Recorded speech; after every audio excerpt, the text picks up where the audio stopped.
What's up, everyone? Welcome to the Yellow Room.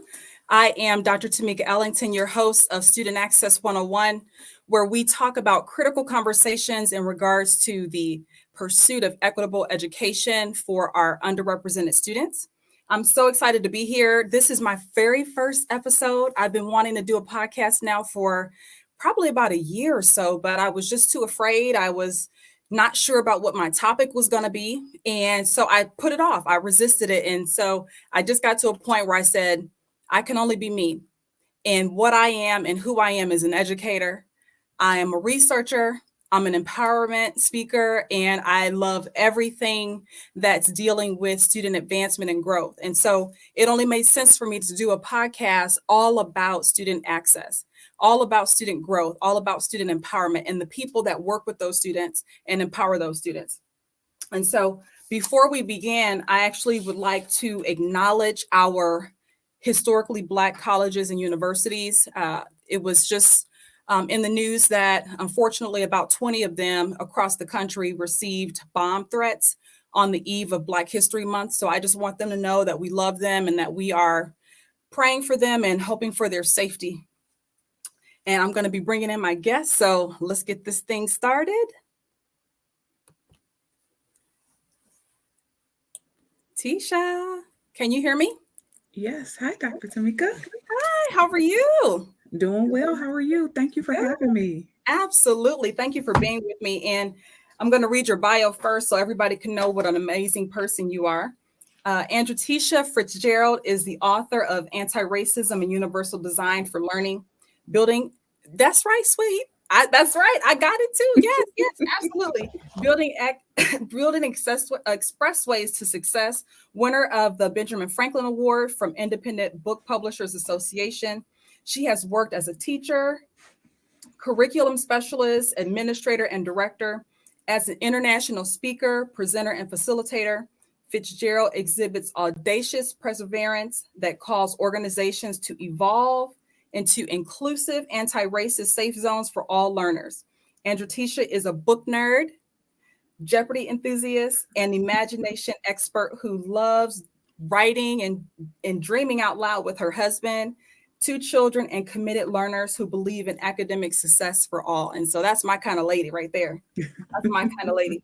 And Andratesha is an administrator currently for East Cleveland schools. And every time when I have a guest on, I would like to make sure that I acknowledge whatever school system they're with or university. And so I want to say a big welcome to East Cleveland schools, and I love you to East Cleveland school students and faculty and staff.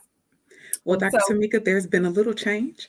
oh, has Recently, there? I have gotten a promotion to a regional position at the um, Educational Service Center of Northeast Ohio. I've been working there for 11 days, so it's very new.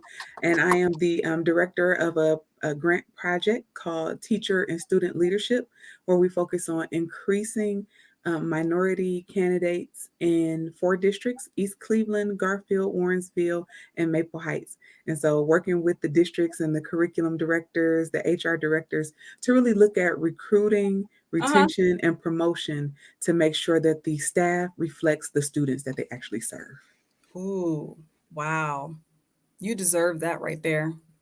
I'm so Um, grateful. yeah, you deserve that. And I had a chance to read your book, and I texted you while I was in the process of reading it. And throughout the book, I'm like, yeah, that's right. I mean, it was so good. It was such a wonderful read and so informative. And I'm encouraging everybody, if you have not read her book, to please go and pick it up.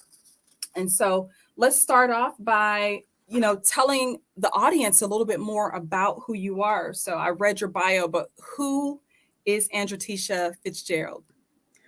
I am Andre Teisha. I am a mother. I'm a daughter. I'm a sister. I'm a friend. I think one of the areas that characterizes me most is I am a learner. I love to Mm. learn, whether it's a new hobby or watching a documentary. I love to learn. And then I love to find ways to make learning accessible, even to reluctant learners, and find ways to have people find joy in learning with me.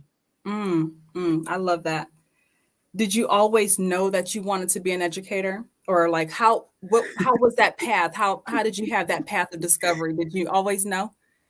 Absolutely not. So it is actually probably the last thing that I ever considered. I always thought that I would be an engineer. And so even when I was a little girl, I thought it would be something in the sciences, some kind of astronomer or maybe an astronaut. I'm not sure.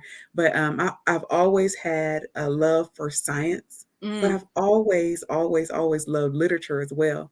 And so I remember when I actually, so all of my college like preparation from the 7th grade all the way through the 12th grade, I was in programs for engineering.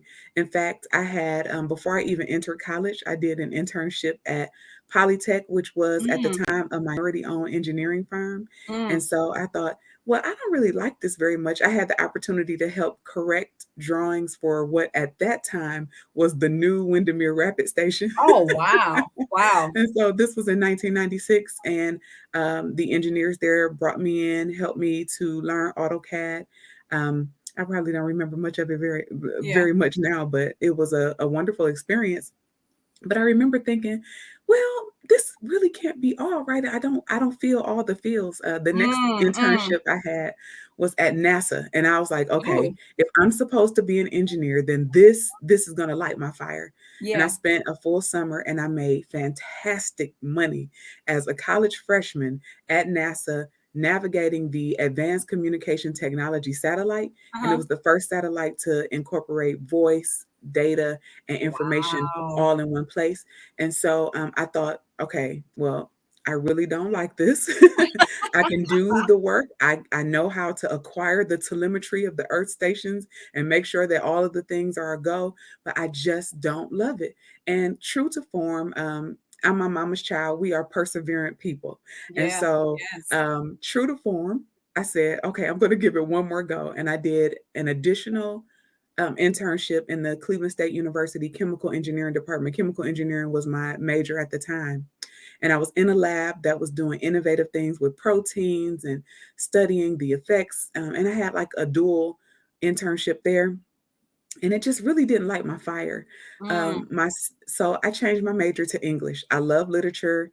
I was afraid of like, what are my parents going to say? I was on a full scholarship for engineering, and Yeah. so when I changed my major, of course, that changed the scholarship opportunities. But Yeah. God Yeah. always provides, and Absolutely. so I got a bachelor's degree in English with a minor in women's studies. I didn't know quite what I would do, Mm. and as the Lord would have it, I was in the elevator one day and there was a flyer for a graduate program that was 1 year, a 1 year master's for education. And it Mm. was particularly for people who were maybe second career or something like that. So I had Mhm. them to evaluate my transcript, and they were like, you have just as much math and just as much science as you do English. And they really tried to push me to be a science teacher, but I knew I didn't want to do Mm. that. Yeah. Um, and so I pursued a career in English teaching, but there was one experience I had right before that. My senior year, I was the resident coordinator, meaning I lived in the dorm for Uh-huh. 6 weeks, Yeah. 6 weeks with 100 ninth through 12th graders. And so living in residence with teenagers means that you don't sleep and you Absolutely. really, really want them to. Right. But I helped them to navigate, and it was the Upward Bound program. Shout out to Yes. Trio and the federal Absolutely. programs. Trio Uh, alums all day. all Absolutely. day. I love Yes. Trio, and it was All my day. first introduction to education. So, helping students choose their classes, taking a look at what they will be taking in the fall, helping them to get prepared, teaching the additional soft skills and strategies that would open doors for them, even Right. when they seem to be shut.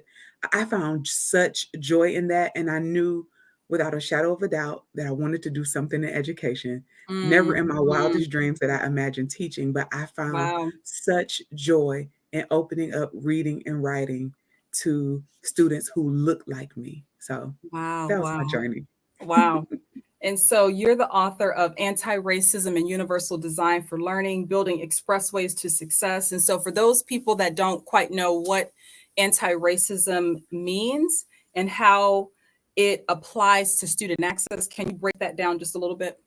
Absolutely. And so when we think about anti-racism, I think a lot of people go back to the 1960s and think about Mhm. certainly a part of it. But the anti-racism movements, efforts, and intentions are alive and well today.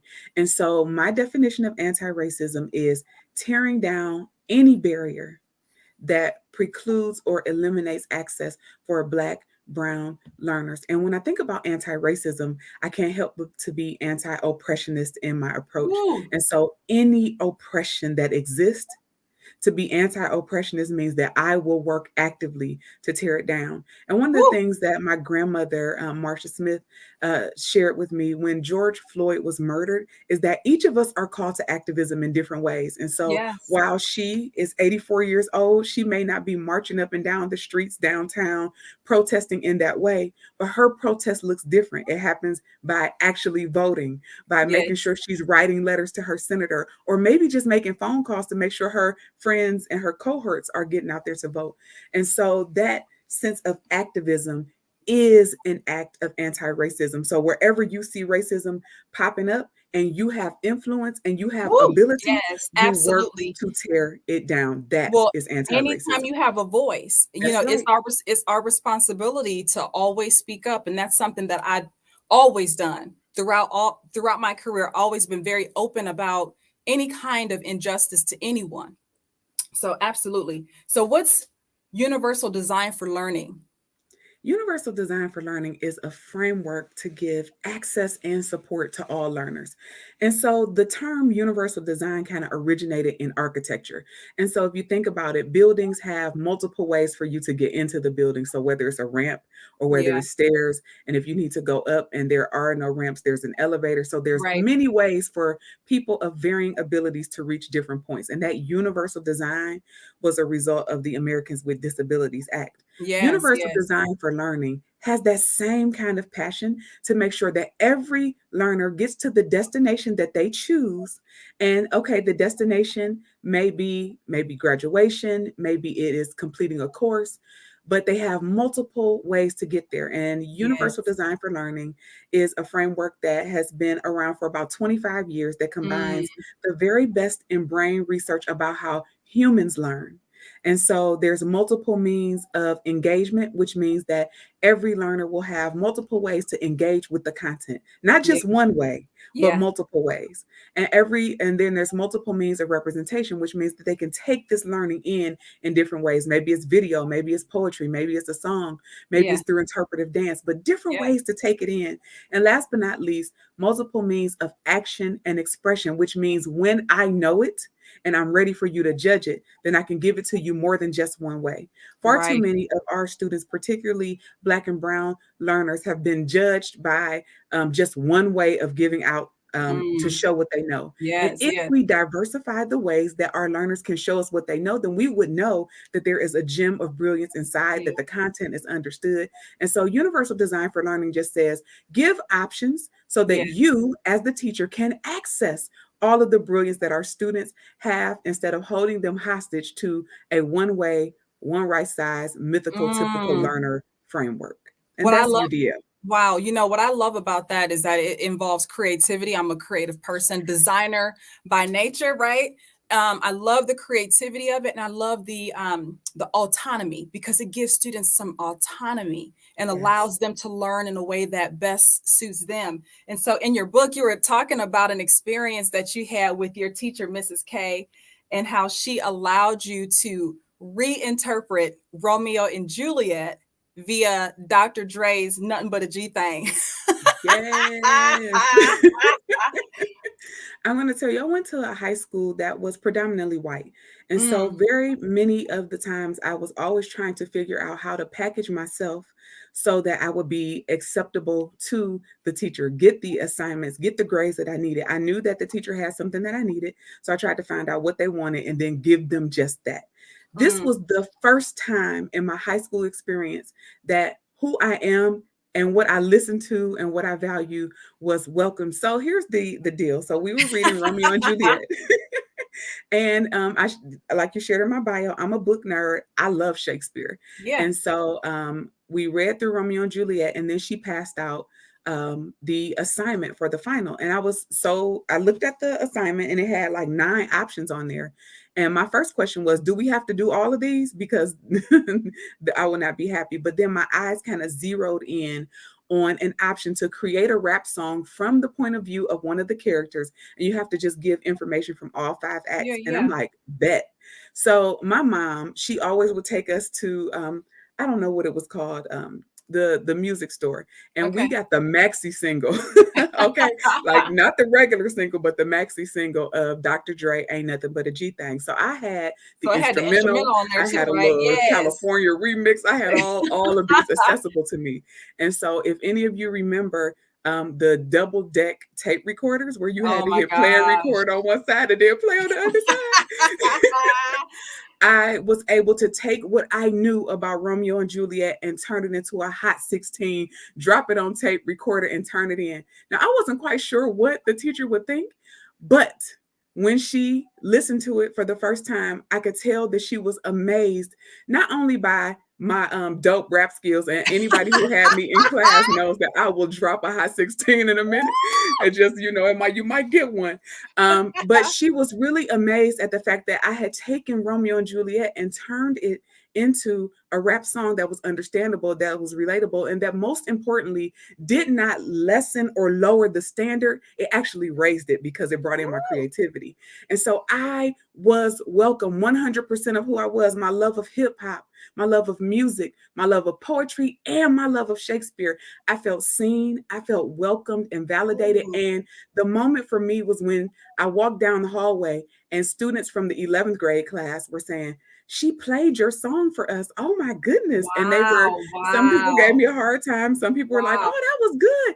But she was proud of my work. And it wasn't Okay. just because I was little poor black girl from over here, or, oh, let's just let everybody show their stuff. She saw my work, it had value, and it was 100% hip hop. So Dr. Dre and Shakespeare met through me, and I Woo, introduced them to my teacher. It was a that's powerful moment. amazing. I had an experience, something similar to that when I was a PhD student. So when I started my PhD program, I was the only person in the whole class that had a fashion background. Everybody else in the class was teachers that had been working in K through 12 all their life, all their, career. And so here I am, this fashion designer coming into Mhm. this education department and trying to figure out how I fit in, right? And I had an amazing teacher. His name was James Henderson. And we had an assignment where we had to, James Henderson was an absolute amazing researcher. And he had wrote this book called Curriculum Wisdom. And so he wanted us towards the latter part of the class, or one of our final projects was to break down our take of what curriculum wisdom is. So he allowed me to use Lenny Kravitz.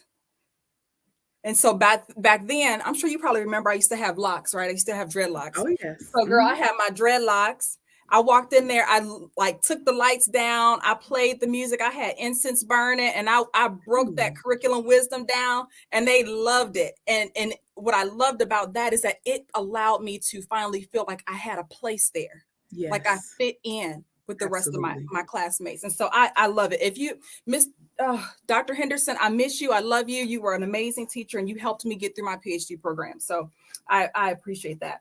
And in your chapter on safety checks on universal design for learning, you break down 9 critical questions that you're asking educators in all school systems. And I'm going to just go through a couple of those.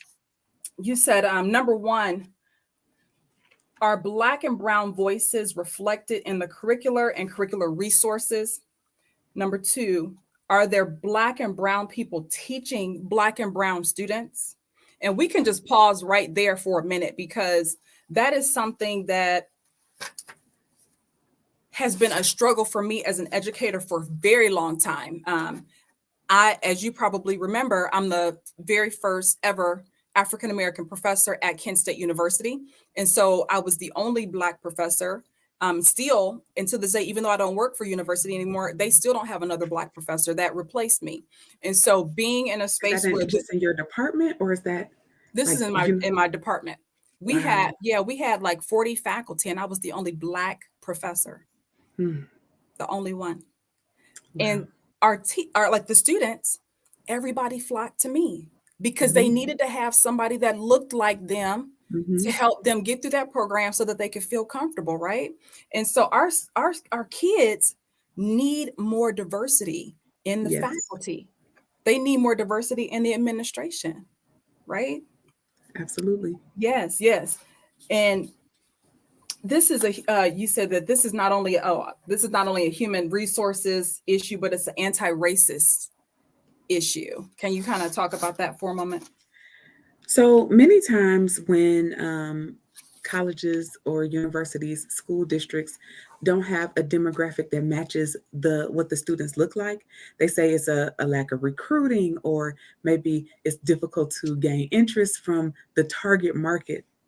And I say that the research tells us that when learners have teachers, professors that look like them, the likelihood of them reaching their goal and succeeding and Mhm. matriculating through that program successfully is increased. And Yeah, so when we don't, what we're saying as an organization is the way that it is the way that we're fine with it being. And right. so if we are truly committed to anti racism, then that means that we will do as an organization whatever it takes, even if that means first we need to look inside to say, why are professors of color not choosing to work here? What Wow. is it about who we are, what we do, what we project that does not draw them in? And we have to have really honest organizations.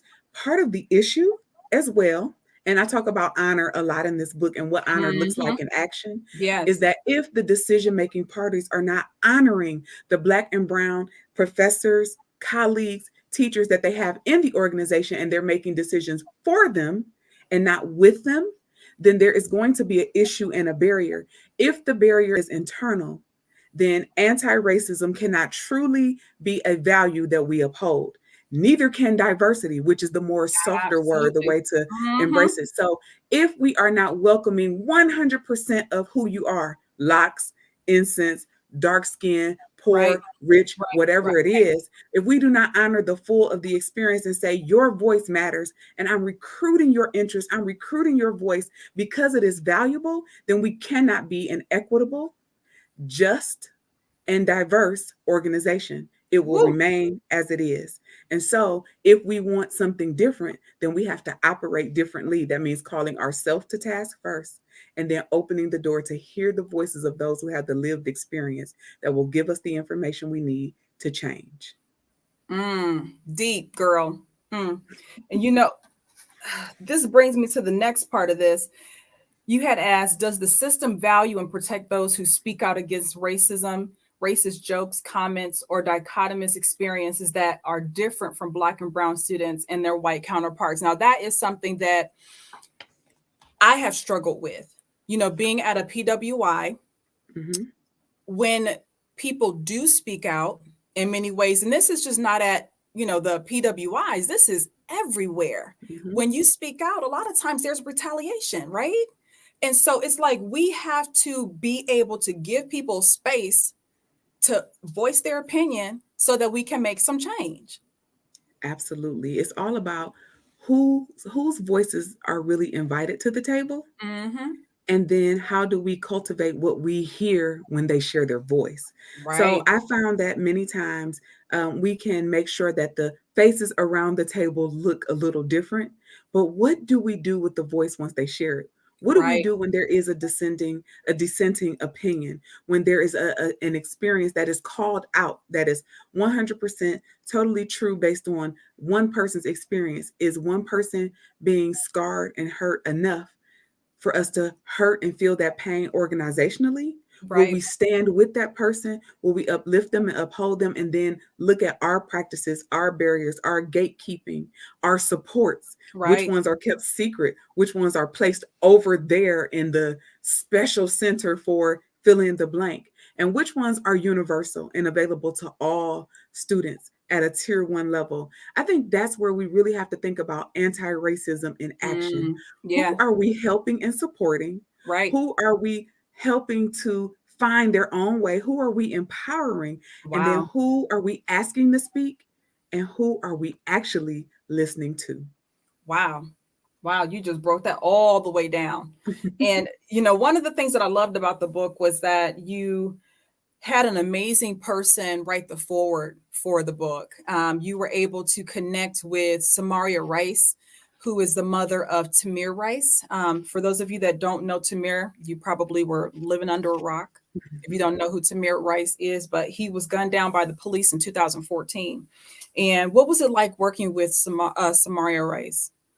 Samaria Rice is a modern day champion of civil rights. Yeah. She is a woman who has taken what is a tragedy, and every single one of us would have understood if she crawled into a hole and never came Mm-hmm. back out. Mm-hmm. But she took her tragedy and turned it into triumph by continuing to push the Department of Justice, continuing to push educational organizations, by uplifting causes. She invited students from East Cleveland to participate. The Tamir Rice Foundation had an arts workshop. Mm-hmm. And so every student for 1 week was able to receive arts instruction in 4 different media. And then on the 5th day, they were able to choose the media that they liked the best. Their Wow. art is hanging at Spaces Gallery on the west side of Cleveland. And they had a nationally known artist that was teaching them. But here's the thing that I love about Samaria. It wasn't enough for her to just give this arts workshop. That would have been fine. Yeah. She made sure that every student who participated left with a huge gift of art supplies so that they could keep creating. She took her tragedy, turned it into triumph, and then reached back into the community to make sure that every child has access to the arts. One thing about Tamir, and it's so important to her that we humanize his story, that he is more than just the event that ended his life, that Absolutely. he loved to learn through sports and movement and Yeah. also through The arts. art. And Yeah. so she has taken it upon herself to create the Tamir Rice Foundation and the Tamir Rice Cultural Center. So if you would like to donate, please go to the Tamir Rice Foundation, donate to that cause. She is really a wonderful sister who has earned the right to speak her mind, and she does. Absolutely. And Absolutely. she gives the people what they need to redirect their intentions, and she is protecting the legacy of Tamir Rice. There's actually a playground, a garden that is dedicated to him in Jordan overseas. And so he is a Wow. global Wow. name that is known Wow. all over because his mom took the tragedy and turned it into triumph. She is What? amazing. Wow. Wow. Wow. And, something that spoke to me about the forward that she wrote, she was very upfront about asking teachers, what is your purpose in Yes. doing this? And so she said, what is your motive for teaching, especially urban communities? What's your motive? Because when you teach in those spaces, you have to, when you go in there, you have to have a better understanding of the students. You can't just go in there as some, suburban person who has absolutely no idea about the lifestyle, about things that the students go through, have a better understanding, have empathy for those young people. And so her asking, what is your motive for going into those urban communities? And she asked also too, do you expect to transmit content without actively seeking a personal relationship with students and families? Which is also a really, really important question, because Yes. if the teachers are not connected to the families, the kids are going to suffer because they're not going to feel welcome, because the student, like if Absolutely. something's going on in their family, the teacher may not know because she doesn't connect with the parents. She doesn't connect with the guardians. And so those experiences are things that will help a student be in a place where they feel more welcome in the classroom. If they know that their teacher and their parents are talking, it'll help them feel more welcome. And so I just appreciate her forwardness Yes. and the things that she wants to know. She wants to know, and it's those are wonderful, wonderful questions, because we all need to know. Yes. Yes, Yeah. and I love that she continues to push for reform in education as well as reform in policing. It's not just one area, all of these are connected. And so, Yeah. if there are people who are coming into urban communities, and I say coming in because many are not a part of the community and they're expecting to play the role of savior, then that's Mm, already one mm, mm, strike. mm, mm, And mm. so, if you are truly about change in education, it first begins with spending time in the community, not Right. being afraid to go to the houses or to the restaurants or to Right. the corner stores, and Right. finding yourself as part of the community first before part of the solution. Mm, mm. Wow. Wow. And so we're about to wrap up. Do you have any other things that you might like to say? It's something that we didn't cover in regards to anti-racism and universal design for learning. Anything else you might like to comment on? I just would like to say that many times in education, the work of education is reduced to one snapshot performance on a standardized test. Yeah. And while I do think that there's a need for standards, I think that there have to be multiple ways for all of our students to express their brilliance. That creativity in and of itself is a trauma informed strategy. Allowing students to make decisions for themselves is actually what propels them to the next level. And these are all strategies that I talk about in the book.